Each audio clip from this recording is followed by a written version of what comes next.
নমস্কার বন্ধুরা, সবাই কেমন আছো? আজকের আমি এসেছি আবার তোমাদের সাথে শেয়ার করতে নতুন লং ভিডিও নিয়ে। আজকের আমার ভিডিওর রেসিপি হলো মিক্সড ফ্রায়েড রাইস। আমি এখানে নিয়ে নেব একটা হাঁড়ির মধ্যে নিয়ে নিয়েছি জল, দিলাম এলাচ, লবঙ্গ, দারচিনি, তেজপাতা আর দেব সামান্য সাদা তেলটা দেওয়ার জন্য যাতে ভাতটা না জড়িয়ে যায়। আমি এখানে জলটা ফুটে গেছে, চালগুলো দিয়ে দিলাম।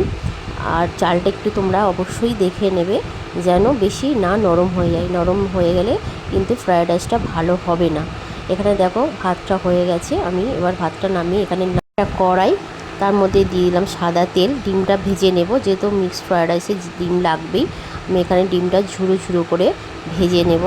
দেখো ডিমটা ভাজা হয়ে এসছে।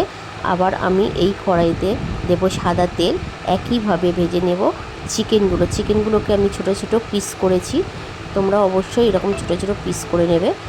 দেওয়ার পরে এখানে অল্প হালকা করে ভেজে নেওয়ার পরে এখানে দিয়ে দেব অল্প নুন, আর দিয়ে দেব আদা রসুন পেস্ট, আর দেব সোয়া সস, দেব গোলমরিচ গুঁড়ো। তারপরে এটাকে ভালো করে ভেজে নিতে হবে। নেওয়ার পরে আমি একই কড়াইতে দিয়ে দেব চিংড়িগুলোকে একইভাবে ভেজে নিতে হবে।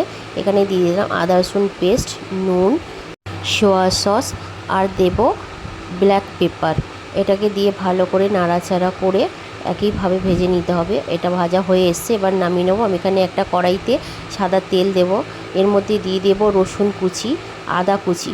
এটাকে ভালো করে নেড়ে চেড়ে তারপর দিয়ে দেব পেঁয়াজগুলো দেওয়ার পরে একটু ভালো করে ভেজে নিয়ে তারপর দিতে হবে এর মধ্যে বিনস আর গাজর। একইভাবে বিনস গাজরগুলো কাটতে হবে, ছোট বড় হলে হবে না। তার উপর আমি দিয়ে দেব ক্যাপসিকাম, ছোট ছোট করে কুচানো ক্যাপসিকাম দিয়ে ভালো করে ভেজে নিতে হবে। তারপরে আস্তে আস্তে এর মধ্যে দিয়ে দিতে হবে ভাতগুলো। আমি এই রাইসগুলো দিয়ে দিলাম। এবার এটাকেও ভালো করে মিশিয়ে নিতে হবে। এটা যখন অল্প ভাজা হয়ে আসবে, এর উপরে দিয়ে দেব চিকেন ভাজাগুলো, যেগুলো আগে থেকে ভেজে রেখেছিলাম। দিয়ে দেব ডিম, চিংড়ি দিয়ে এবারে ভালো করে আবার মিক্স করে নিতে হবে। ঠিক এরকমভাবে মিক্স করতে হবে। তার উপর আমি দিয়ে দিলাম গোলমরিচ গুঁড়ো, দিয়ে দেব সোয়া সস, আর দিয়ে দেব ভিনিগার। দিয়ে এটাকে আবার ভালো করে নাড়াচাড়া করে নিতে হবে যেন মিশানোটা খুব ভালোভাবে হয়। দেখো ঠিক এরকম ঝুরো ঝুরো করে বানাতে হবে। কত সুন্দর ঝরঝরে ফ্রায়েড রাইস হয়ে গেছে।